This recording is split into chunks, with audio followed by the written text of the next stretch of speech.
Hey team, welcome back to the Triathlon Nutrition Academy podcast, the show that helps you feel smarter so you can train harder, recover faster and perform to your best. I'm your host, Taryn Richardson. I'm an advanced sports dietitian and retired triathlete these days. Today we're diving into what I think is a fascinating topic that could be an absolute game changer for you as an endurance athlete: heart rate variability. If you've ever wondered how to truly understand your body's recovery, avoid overtraining, and get the most out of your sessions, then this episode is going to be for you.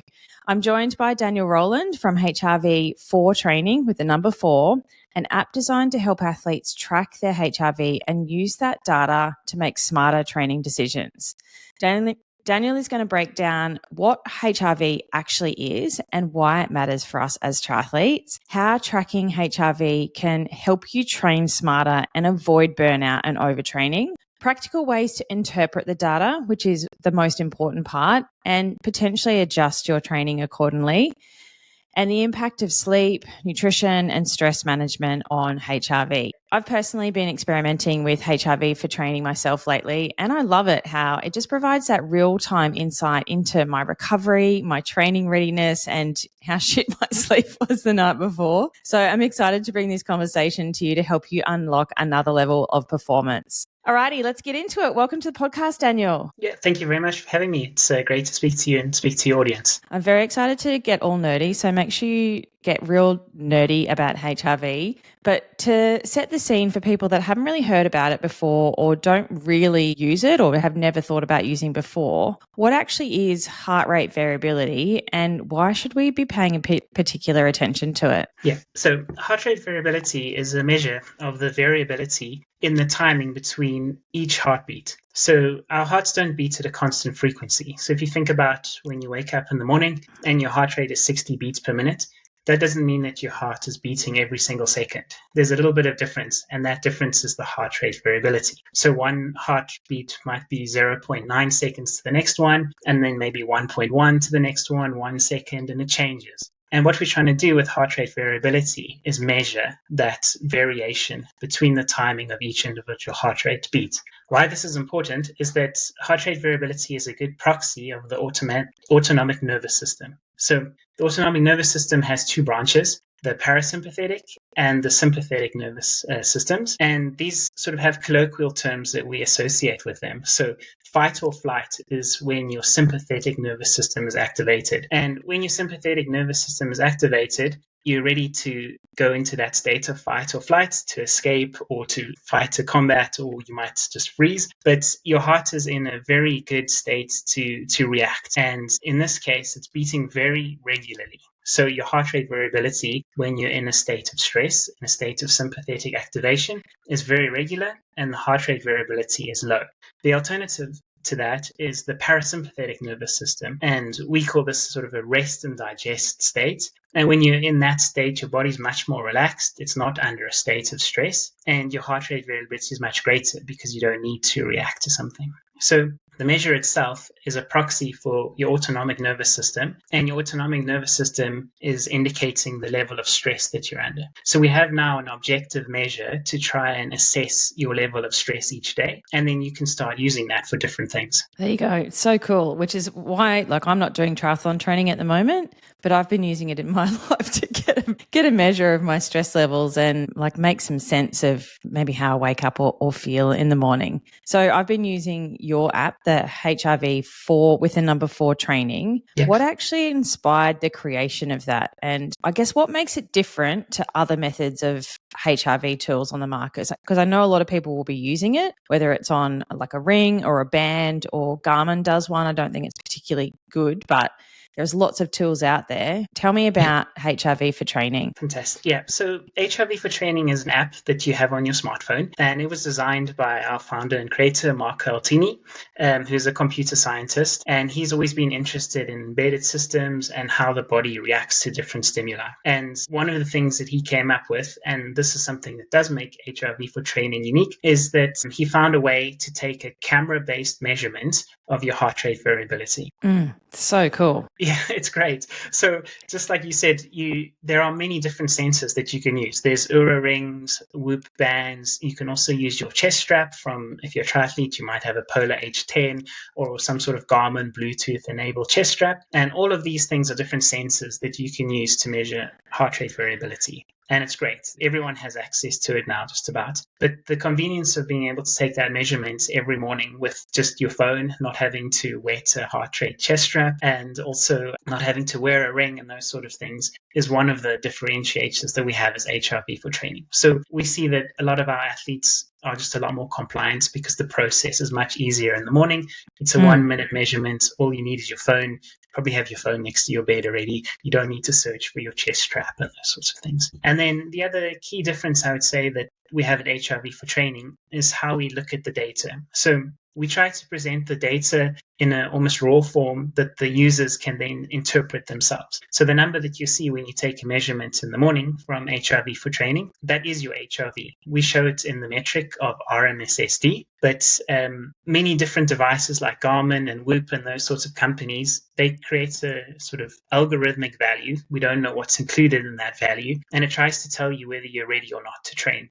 But that's making it more complex than necessary. It's including your previous training, trying to capture your sleep, but your HRV is dependent on all of those things. So algorithmic metrics like that are mixing independent and dependent variables and perhaps are over-counting certain things, whereas in HRV for training, we just show the HRV, and that is the actual state of your autonomic nervous system. Yeah, and it's very easy to use. So as an example, for anyone watching on YouTube, you just put your finger over the camera like this for a minute and sit there, try and sit there quite quietly and chill. But can you talk through some of the practicalities of taking that measure? Because there's a few things that I've learnt over the last little bit, testing it out myself, like being seated instead of lying down half asleep. Yeah. So the context that you take the measurement in is really important. So what we try to do with HRV for training is that each morning you take a measurement, and then over time you create a baseline of your own individual scores. And then each morning measurement is compared against that same baseline. So what we want you to do is to try and take the measurement in the same context every day. So it's quite simple. We recommend that you wake up. If you need to go to the bathroom, go to the bathroom, and then go back and sit on the bed, or if you have kids in the house and you can't do that, sit on the edge of the bath.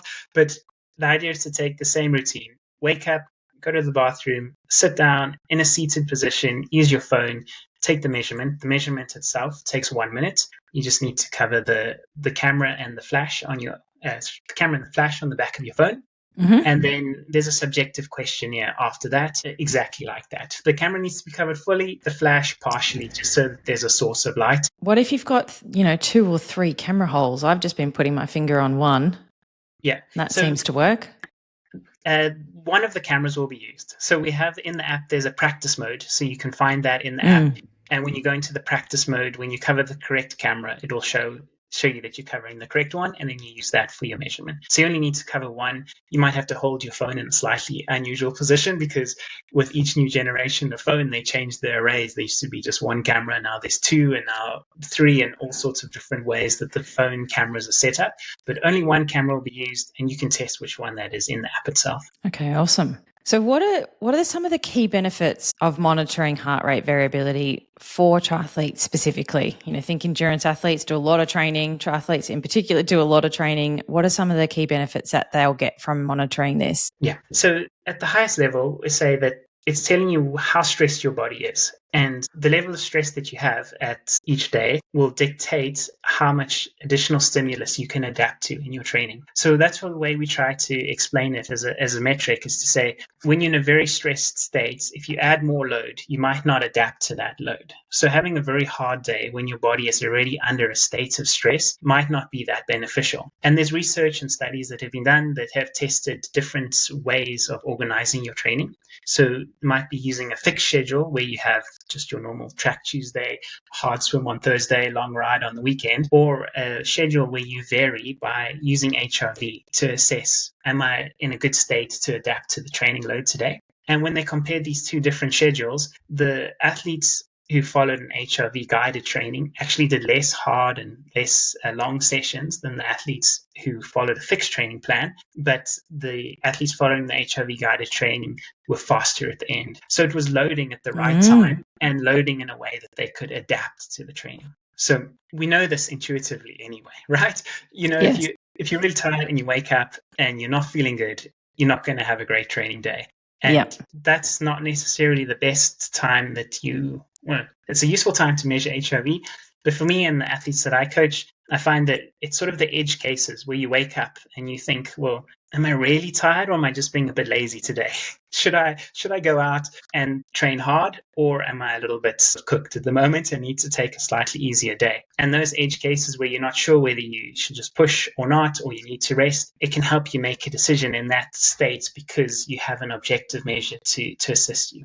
So we like to say, add it to the arsenal of tools you have. Your body will tell you when you wake up how you're feeling. But sometimes you just need something extra, a little bit objective to help you make a good decision. Yeah, I think that's really valuable for triathletes who do a lot of training. And I was really guilty of this when I trained. I just trained hard all the time. And, you build that fatigue as a week goes on and you wake up for a Thursday run and you're like, I'm shattered. But me being who I am, high achieving, more type A type person, you just get up and go and do it anyway. So I think much more listening to your body and being intuitive around training is so much more valuable. And I think an important message for people to hear. There's no point, this is probably a very Australian term, but flogging a dead horse, going out and smashing yourself, even though your body is telling you that you just need to maybe go and do an easy jog, go and do a coffee ride instead. Yeah, exactly. So in the app, it provides guidance each day. So we compare your score against your normal range, and we like to say normal is good. So if your score is within the normal range, then you should proceed as planned and you can follow your training plan for that day. If it's a hard day, you could go hard. If you had an easy day planned, you can just go easy. When your score falls outside of the normal range, either too low, which is a sign of high stress because your sympathetic nervous system is activated, or it's too high, which can be a sort of overcompensation by the parasympathetic nervous system, then the app will recommend that you limit intensity on that day. So the amount of advice in the app is not trying to complicate things. We're just saying you should probably have a plan. And then behind that, you need to adapt a little bit each day, depending on how your body is stressed and how it will adapt to the training, cope with it that day. So we're just trying to provide a little bit of extra guidance to say, yeah, if everything's fine, follow your plan, do the hard training. But you get a little bit of a warning system, like, oh, maybe you might be getting a bit sick, or maybe you're just pushing a little bit too much and the accumulated fatigue from a block of training is too much. And now's the time to limit intensity on that day. So it can help you in that way. It's just a little extra guide to adjust your training and adapt to when you're ready to train best. So after you've done the measure on your finger, it does ask a whole bunch of subjective questions too around like how sore you are, what your RP for training was yesterday, what your sleep was like, and a few other things that it does take into consideration when it gives you some guidance. Can you talk through some of those things and I guess the decisions around putting them in? Because I know that you're quite careful with the language used in answering those questions or getting some subjective measures as well. Yeah. So we need to be quite clear on that and how it's working exactly. So as I said at the beginning, we try not to make a sort of algorithmic accumulated metric.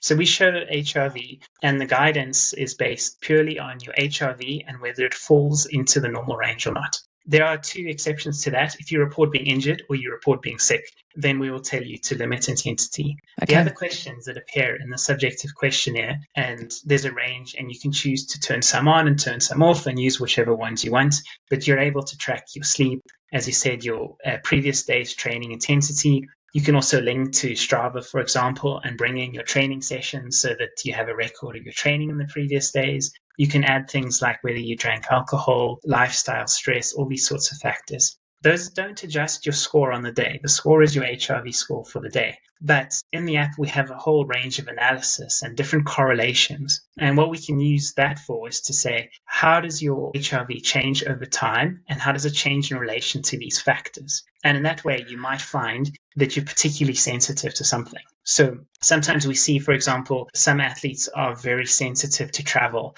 And when they travel across time zones, their HRV is much lower for a couple of days. So if you're going to a big race overseas and you've detected this trend in your your HRV data, then you know, okay, I need to leave 2 easy days before the race, or if I'm going on a training camp, the first couple of days might need to be easy. Other athletes see sometimes that they're particularly impacted by alcohol, and you might say, okay, then you don't need to drink during a big training block when you want to be in the state where your HRV is higher and you're ready to adapt to more stress. So the idea of the subjective questionnaire is to collect all of the context and the data behind what's going on so that you can learn, like, how is my body responding to all these different stimuli that I have in my life? For athletes, it's usually pretty easy. The biggest stress you have in your life is the physical stress of training, but most people are not professional athletes and they have all other lifestyle factors, work stresses, relationship stresses, all of those sorts of things that come in and affect their life as well. And learning how those affect you can help you incorporate your training better into your life as a whole. Yeah, it's very cool. I might turn some of those off though. Like I never travel.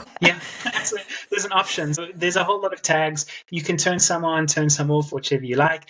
And then we also have a few custom tags at the bottom. So you can add your own metric that you want in there. Some people capture medication that they're taking, or they might capture if they're doing meditation or yoga as a separate session, and other things that they have to try and sort of calm themselves and reduce stress and see, oh, over time, is this helping or not? Yeah, I think it's really cool because I know a lot of my athletes do travel for work across time zones, and beating jet lag is something I've helped them with from a nutritional perspective, but adding some HRV tracking through periods of stress and time zone shifting like that could be really useful for them too. Yep, it's just to learn more about yourself. So definitely some athletes will find some things and some are just really robust and resilient and nothing affects them. We see some athletes that just have the same score all the time, no problem at all. They can cope with any level of stress, and others who are much more sensitive and need to account for it better. But everyone who has more information and more understanding of their own physiology is in a better place to train. Amen. Yeah. So what are some of the common mistakes you see triathletes or athletes making then when it comes to using their HRV data? I think the biggest mistake is thinking of it as a readiness to train. So we try to be really precise on the language there. And some athletes think, if I wake up on race day and my HRV is really low, that means I'm stressed and I'm going to have a bad race. And we say, no, that's not necessarily the case. It's not indicating your readiness or your ability to do the work, but it's indicating your body state and ability to adapt to the training. So changing your mindset, and rather than thinking of it as a limiter telling you what you must do each day, think of it as a metric that can help you understand when best to train. So this is the idea, is when are you best adapted to training, and do the hard training on those days. The app is not trying to guide you completely. It's just trying to give you an indication. And that's, I think, as you said, one of the biggest mistakes is just being purely guided by your HRV. Sometimes you might be on a training camp and you need to do multiple hard days in a row and accept that you're going to take a small decline in your HRV over that period. But when you get home, you're going to take some recovery. So don't let a metric from a phone or a ring or a chest strap dictate your training completely, but incorporate it into a whole system that measures your body and helps adapt to your perceptions as well. So that's a good point. So you're not taking the data and going, okay, my readiness to train or my HRV score is terrible for multiple days in a row, so I'm just going to do nothing. So it's using it as a tool in your tool belt to see some trends and maybe make some changes to your lifestyle to help it. Any other tips for adjusting training based on what your HRV measurement might be for the day? Yeah, so the first thing is to think we have the primary level, which is just that guide every day, whether it says proceed as normal or to limit intensity. So that's your first level. Then we can start looking at trends over the season. So we see that there's also some seasonality to HRV, and some athletes train much better in the summer and struggle in the winter, and that can be related just to the seasons.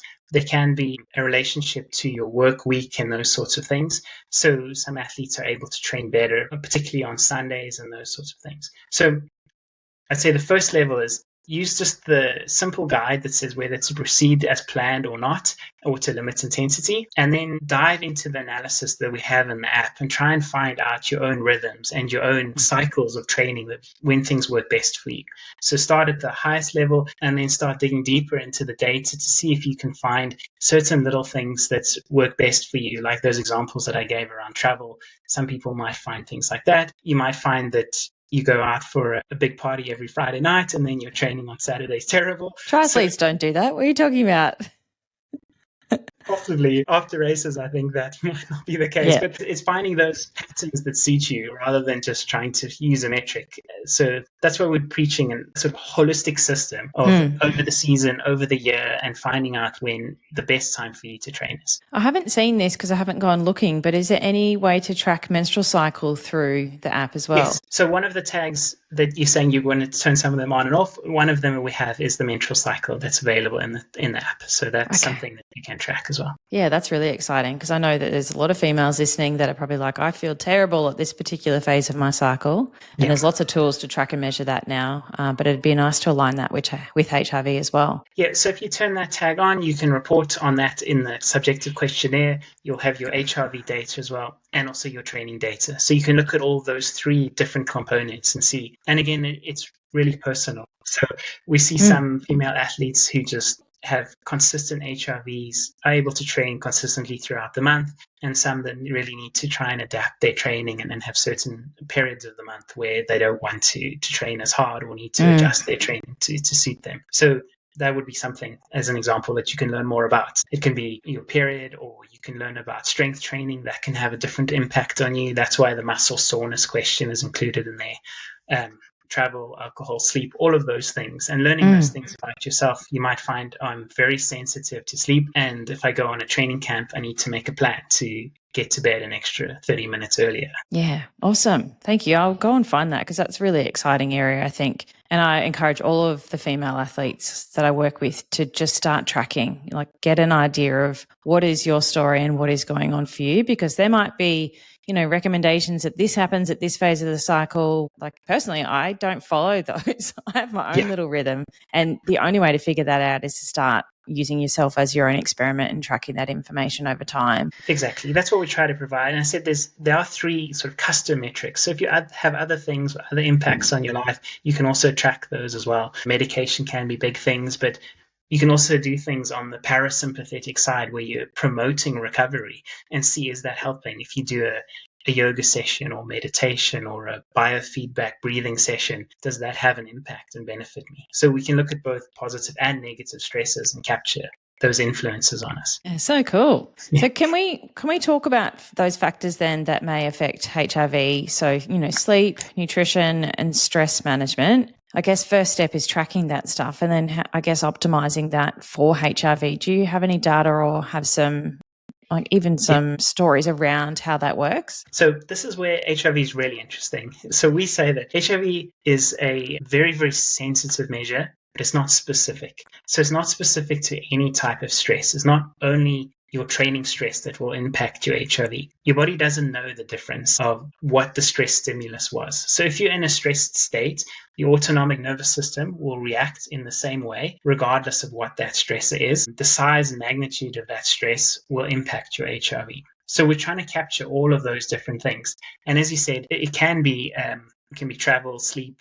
It can be your diet as well. That can have a big impact. And if you change and you go through a phase of eating lower carbs while you're trying to lose weight, for example, or maybe you're in a big block of training and you're eating a lot of refined carbs to try and help you get through those big training days, those can also have an impact on your HRV. So cool. It's very useful in the sense that it can pick up on all sorts of different little things, and it's really sensitive. And that's what makes it a really useful metric. Of course, it's challenging then to interpret what is the source of that stress. And that's why we're really precise on saying follow the same context every morning so that you're always getting a base reading that is the same each day of your HRV, and then be thorough in capturing the data in your subjective questionnaire so that you can learn which stresses are impacting you. Then in the app, we have a series of correlations. So you can go in the app and there's an option to change through all those different subjective questionnaires and see, is there a big relationship for me on this factor? And I see that with the athletes I work with. Some are much more impacted by altitude, for example, and we need to design their altitude training camp in a different way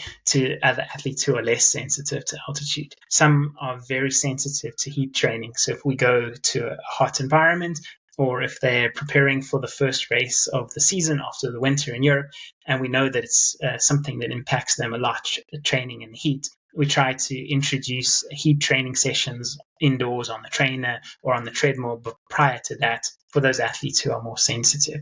So it's always about capturing that data and remembering that it is very sensitive and that you need to be really cautious and careful about interpreting and trying to find what reason that the HRV changed for you. Very cool. Quick question. We go back to the beginning. Does it give you different data, or is it still as valuable if you're testing your HRV at a different time of day? You know, you're meant to do it when you first get up in the morning, but could you do it, say, at night before you go to bed, or sometime when you're maybe more relaxed? We recommend doing it always in the morning because that's the same context. So you've had a period of recovery overnight, you wake up in the morning, and it should be the same context every day. Then during the day, lots of things can change. So your HRV will be sensitive to caffeine that you've drank, your coffee, just your work stress, your life stress, and you don't have a full period of recovery. So it's never going to be exactly the same as measuring as you would have done in the morning.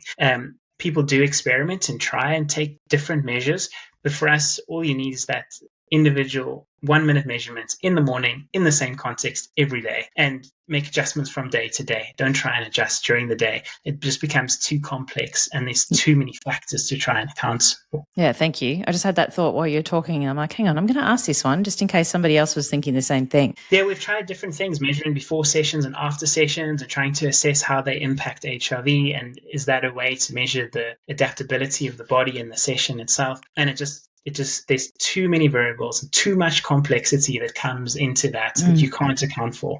So we tried to limit it in both the questions that we ask and the context of the measurement so that it can be meaningful and interpretable, and it's not trying to grab something out of this hazy adjusting variables all the time. Yeah, thank you.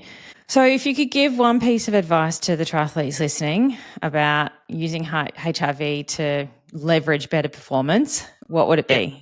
Well, I say maybe just continuing from where we were right there, is that the body's really complex. It's a really complex and adaptable system, and that's can never be simplified into just one little metric like HRV, but HRV can be a very useful objective metric that can help you to understand where you are at different points in time. So I would say the goal is to learn more about yourself, and adding HRV as a tool in your toolbox to learn more about yourself and to have a little bit of objective data can make you a better athlete because you're better informed and you know more on how you personally adapt to training. Perfect. So if somebody wants to go and do it, I downloaded the app from the App Store on Apple. It was $15 Australian. It was $14.99, I think. And I paid for this. Like, these guys aren't paying me to talk about this on the podcast, just FYI. I'm not going to get kickbacks for that. This is like, I paid for this thing. Tax deduction, surely, but came out of my own pocket. And the guys, my athletes in the US that are using it, it was $9.99, I think, in the US, in US dollars. It's in like Google Play, it's on the App Store. You guys also have a website. Right. Anywhere else that they can go to learn a bit more about HRV? Yeah, exactly. It's we have an iOS app on the Apple App Store and a Google app on the Chrome or Google Play Store. The price depends a little bit by region, and there's certain individual regional taxes that have to be taken into account. But the app is just a one-time fee. So you pay for the app and then you always have it, and you can use your HRV and take a measurement every day. So we think that's a pretty good deal. Because the most important thing is learning about yourself and learning about HRV, we have a great website. So we have hrvfortraining.com as our website. We have a lot of articles. I write some of them. Marco writes most of them, explaining how to take the measurements, how to make different interpretations. We have ambassadors on our website who also give some case studies so you can learn how they're using the data. We also provide case studies. We have information there about the research and scientific method that we use to validate the measurements. So it's a great resource just to learn more about HRV and to learn more about how to use it in your training. Yeah, amazing. Thank you. Thank you so much for sharing all of that knowledge with us and talking nerdy. Yeah, it's a pleasure. I hope it's useful. We also have, maybe the last thing to say is we have a helpline. So if any of our users or any of the people who listen to this want to start using it, if you have questions, you can send us emails and we'll try to help and support you and guide you on how to use HRV for training better. So good. I love that it's a one-time fee. Yeah. There are so many subscriptions that triathletes have for everything. And so it's nice to just have to pay once and be like, okay, I'm done. This is not coming out every month now. Yeah, we like that as well. We do have another online platform where you can do further analysis. And when you want to look at the bigger picture and maybe look at some of the trends over time, and that's a subscription. But the majority of our users just have the app itself and use that for measurements and to pull in their data. So you don't need the subscription. If you want to, there's an option there, but we recommend just getting started with the app and learning something about yourself. Yeah, and if I can do it, you can do it. Great. Yeah. Thank you so much, Daniel. Thanks for joining It's been me. a pleasure. Yeah, thank you very much. Have a great day. You too. Bye.